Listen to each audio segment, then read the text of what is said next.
The year was 2249. Humans had already made contact with 6 alien species.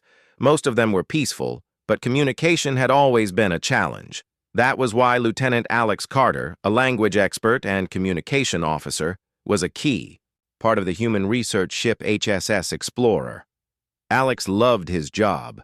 He wasn't a soldier or a captain, he didn't carry a weapon, but he had something else, curiosity and a gift for learning alien languages. That was how he ended up being the first human to speak with a new alien race, the Valari. The Valari ship appeared near the edge of a quiet star system. It was large, silver, and shaped like a spiral. The crew of the Explorer sent a message.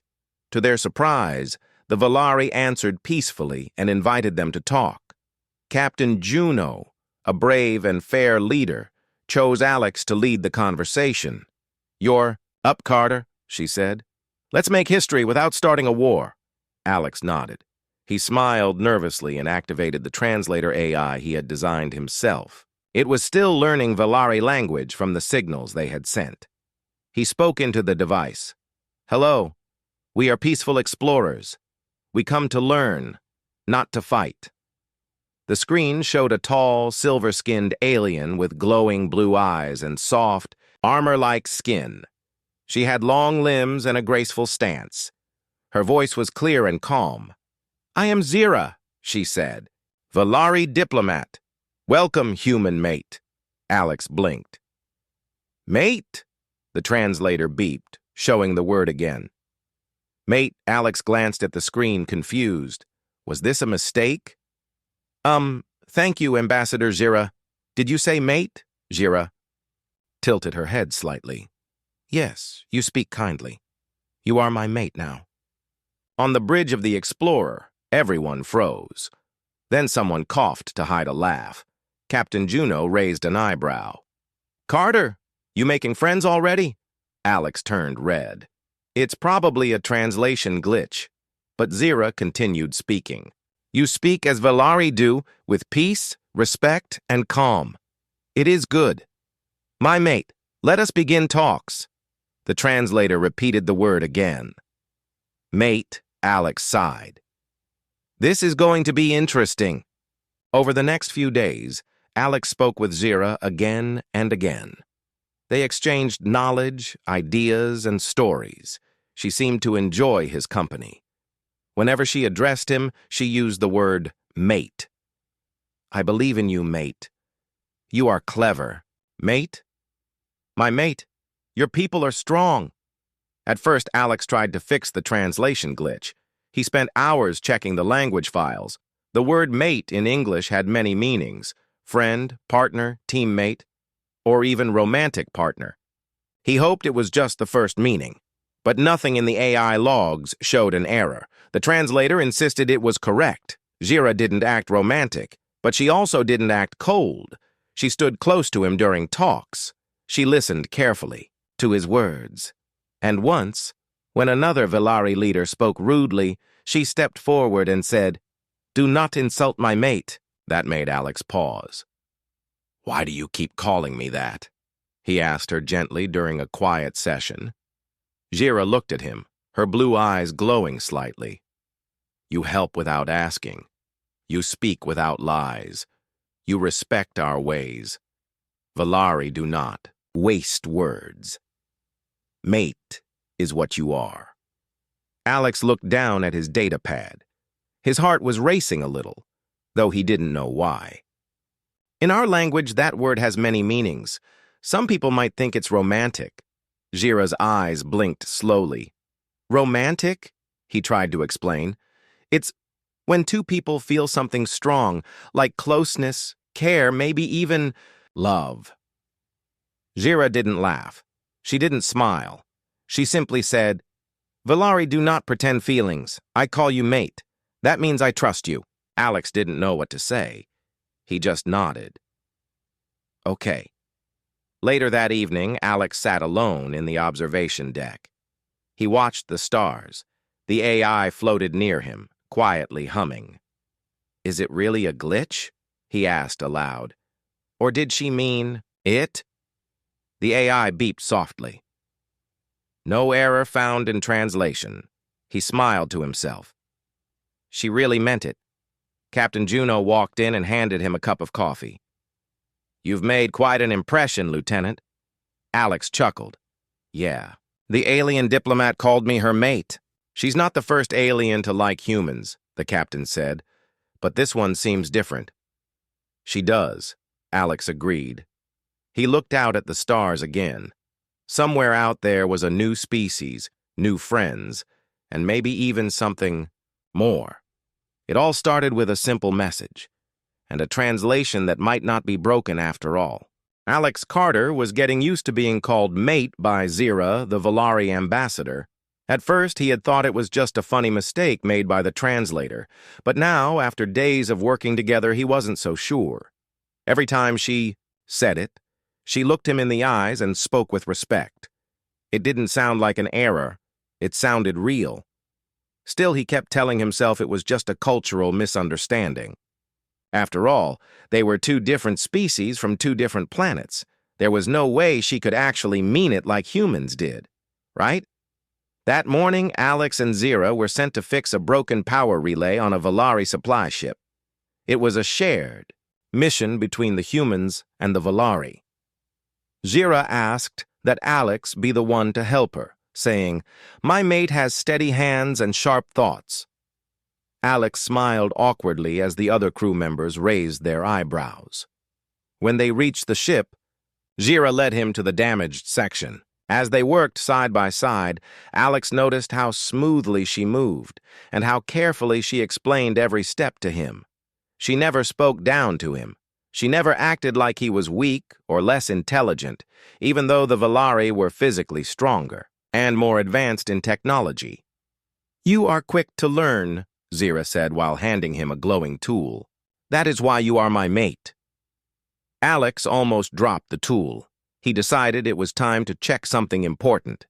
That night, after returning to the Explorer, he sat in his quarters with a steaming cup of tea and opened the language database. He asked the AI to search all possible meanings of the Valari word Zira kept using, Kainar. The translator had been turning it into mate. But what did it actually mean in Valari culture? The answer made Alex freeze. Kainar, Valari language, literal meaning, chosen one context. Meaning, a person trusted above all others, often used in Valari bonding traditions for life partners. Alex leaned back in his chair, heart pounding. So, it's not just a friend. It's more. He remembered the way Zira looked at him, the way she stood by his side and how she protected him in front of her people. Was this really happening?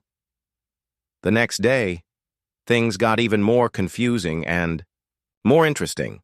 A group of traders from a third species, the Targans, arrived at the shared station for negotiations. They were known to be clever and a little sneaky. During a trade meeting, one of them made a rude joke about human weakness. Before Alex could respond, Zira stood up sharply. Her voice was calm but strong.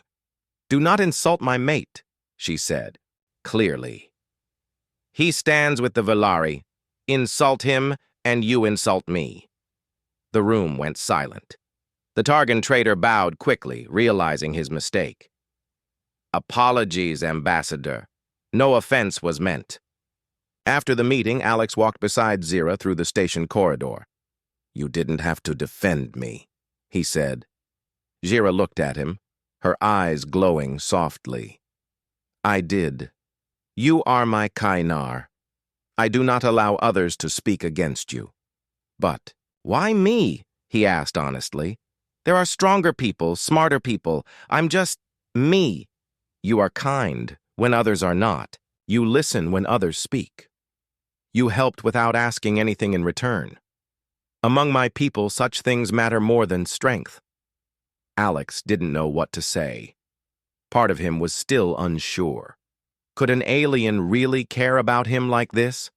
That night, he told everything to his friend Dr. Lena Harper, the ship's science officer. She laughed softly but gave him serious advice. "Maybe you should stop thinking of it as a glitch," she said. "It sounds like she made a choice.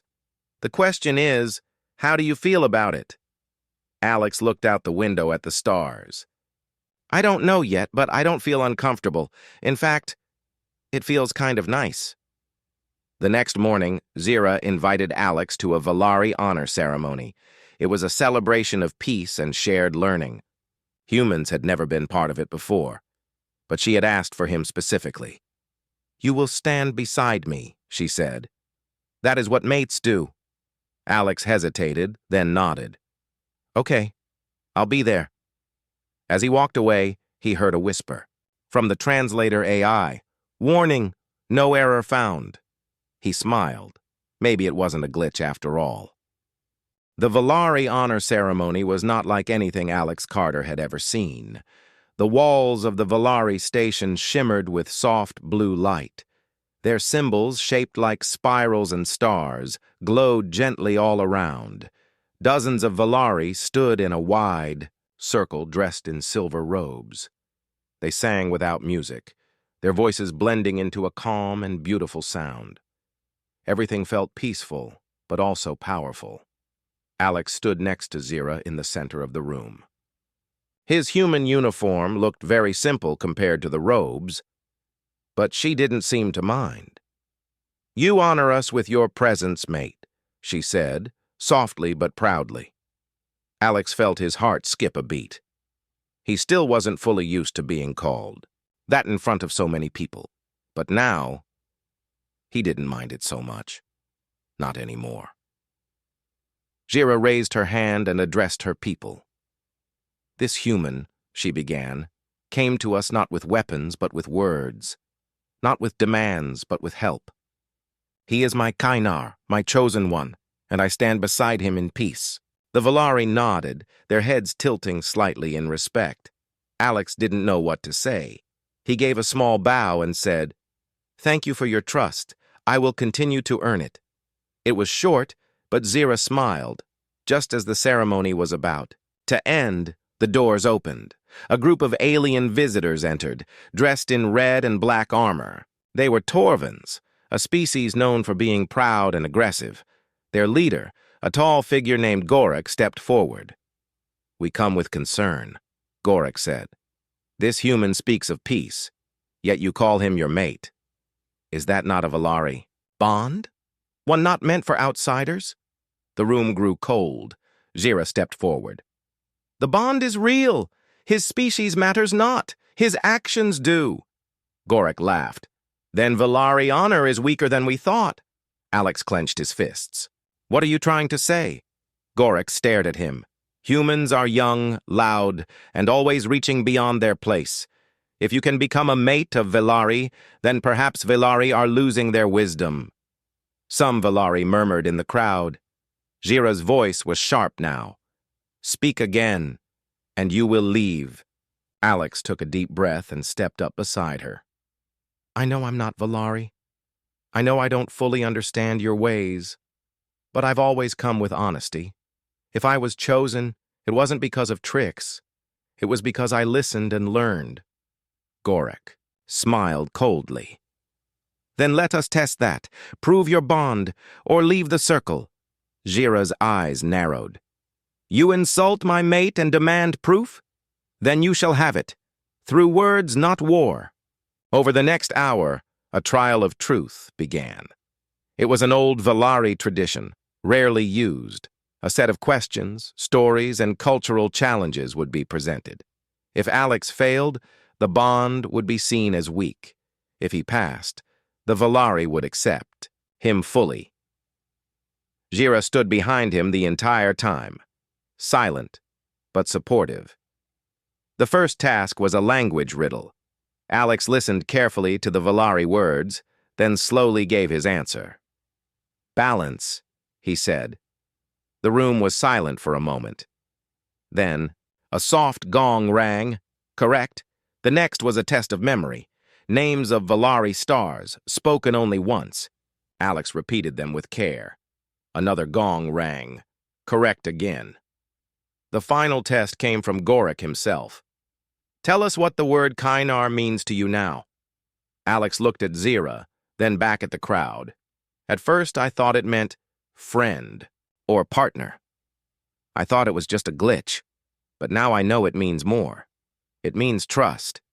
It means choosing someone not because of their strength, but because of their heart. He looked at Zira again. And I'm proud to be hers. The room was quiet. Then the Valari around him tapped their hands against their chests, one of their signs of deep approval. Zira finally stepped forward. It is done. Let no one doubt it again. Gorak gave a short bow, his face unreadable. Then I have my answer. He left with his group without another word. Later, after the crowd had gone, Zira and Alex sat alone near the viewing window. You did well, Alex, she said. I knew you would. He smiled. I wasn't sure, but I meant every word. She nodded. Now you understand. Our bond is not about names or rules. It is about what is felt and what is proven. Alex looked at the stars outside. I came here as a translator, but now maybe I'm becoming something more. Zira placed a gentle hand on his shoulder. You already are, mate. And for the first time, he didn't feel awkward at all when she said it. After the trial of truth, Alex Carter was no longer just a visitor. Among the Valari, he was now seen as one of them. Many bowed to him with respect. Some even called him Kynar like Zira did. But there was still one person he hadn't fully spoken to, Zira herself. He needed answers. Not just about the word mate, but about how she truly felt. That evening, Zira invited Alex to walk with her through the gardens of the Valari space station. These gardens floated inside a clear dome with views of distant stars. Silver, trees glowed softly, and flower-like crystals hummed with energy. You have many questions, Zira said calmly as they walked. Alex nodded. I do. May I ask one now? You may always ask, mate. He took a breath. When we first met, the translator called me mate. At first, I thought it was a mistake. Then I learned what Kynar really means. But now, I want to know, did you mean it from the start? Zira stopped walking. She turned to him, her face serious but calm. I knew the translator would use your word, mate. I let it happen. On purpose. Alex blinked. Wait, it wasn't a glitch? No, she said. I studied your language before we met. I knew your word had many meanings, some soft, some strong.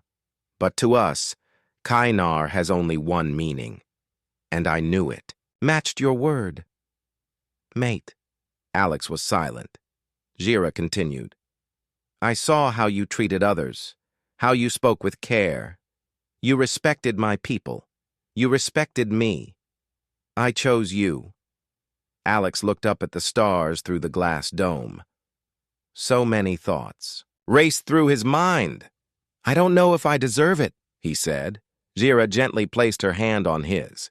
To Valari, we do not wait for perfection. We bond through truth. You showed your truth, and that is more than enough. For the first time, Alex fully understood the weight of her words. This wasn't about a translator. It was about two people, two worlds, choosing to trust each other. Before he could reply, his communicator beeped.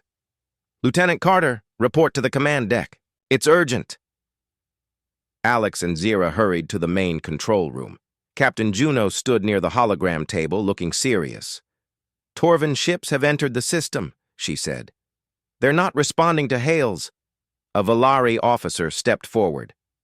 They are not here for peace. Their leader, Gorak, believes our bond with humans is weakness. Alex looked at Zira. You think he'll attack? Zira nodded. Yes. He was not satisfied with the trial. Now he wants to break the alliance. Captain Juno turned to Alex. We need someone who can speak to both sides, someone they respect. That's you. Alex felt a heavy weight on his shoulders. Me? But I'm not a soldier.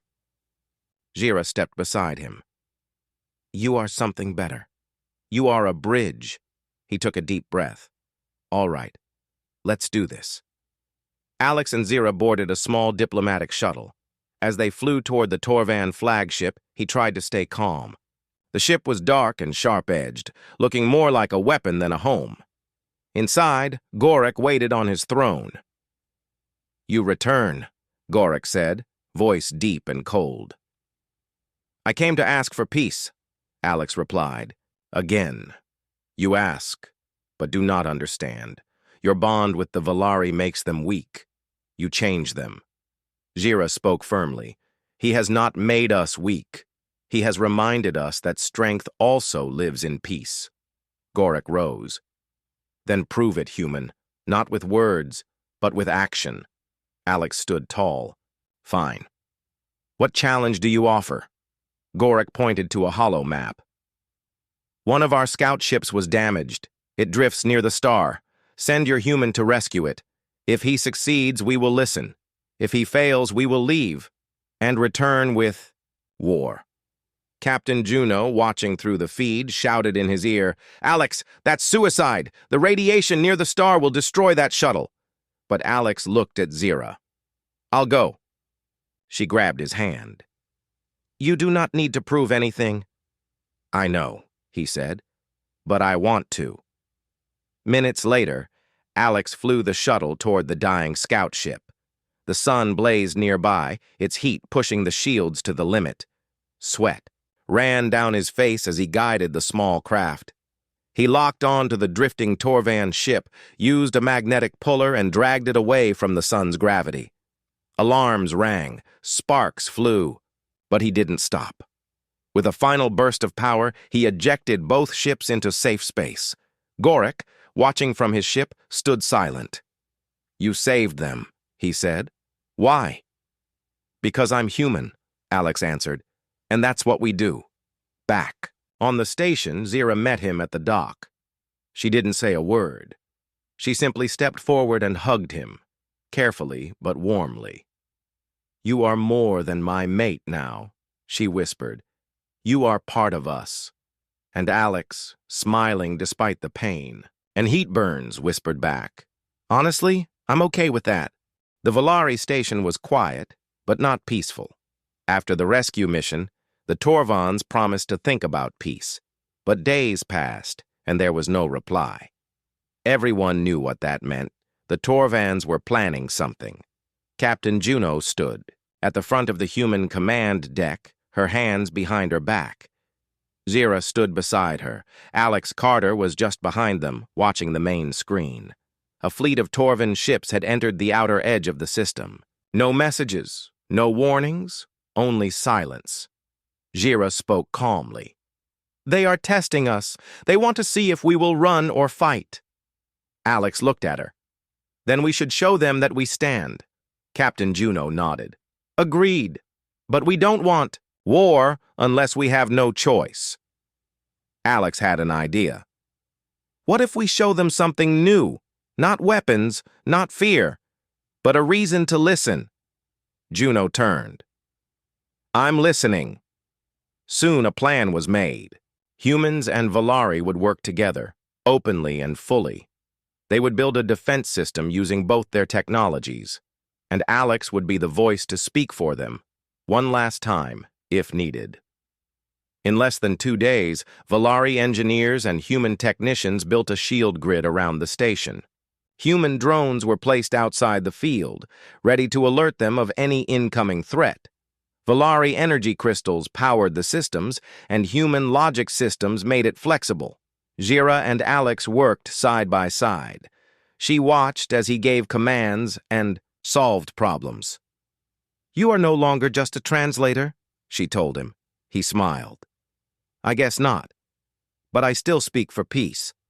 On the 3rd day, the Torvan ships came closer. They formed a wide circle around the station. Then a message came through. Gorik's voice echoed. "You saved our people, that we remember. But Valari-human bond is too strange, too soft, too dangerous." Alex replied, standing in front of the camera. "We don't fear strange. We learn from it. We grow." Gorik's image appeared. His face was hard. "Then you leave us no choice. The Torvan ships charged their weapons. Jira turned to Alex. "Do you trust me?" "With everything," he said. She touched her hand to her chest, the Valari symbol of deep trust. "Then let us stand together." The Torvans fired first, but the new shield held strong. The energy blasts bounced off, returning to the dark space. Captain Juno gave the signal. "Begin countermeasures," but Alex stopped her. "Wait, just one more chance." Jira nodded. "Let him speak." Alex opened the channel again. "Gorik, you see our strength, but this is not only a shield, it is proof. Humans and Valari built this together, in peace." There was a pause. The Torvan ship stopped firing. Alex continued. "You fear that bond because it's different, but different is not weakness. It is the start of something new." Gorik said nothing.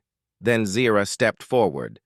"I chose him as my Kainar, not because of blood or strength, but because of his heart. We protect each other. That is not weakness. It is the future." The screen flickered. Then it went dark. Everyone waited. Then the Torvan ships began to turn away. They left. Cheers filled the control room. Humans clapped. Valari tapped their chests in approval. Captain Juno turned to Alex and Jira. "I think you just saved 2 species."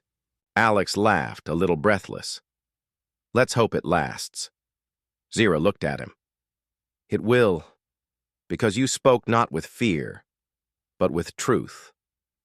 Later that night, the stars above the Valari gardens were quiet and peaceful again. Alex and Jira sat on a soft bench, their shoulders nearly touching. "You came here as a translator?" she said softly.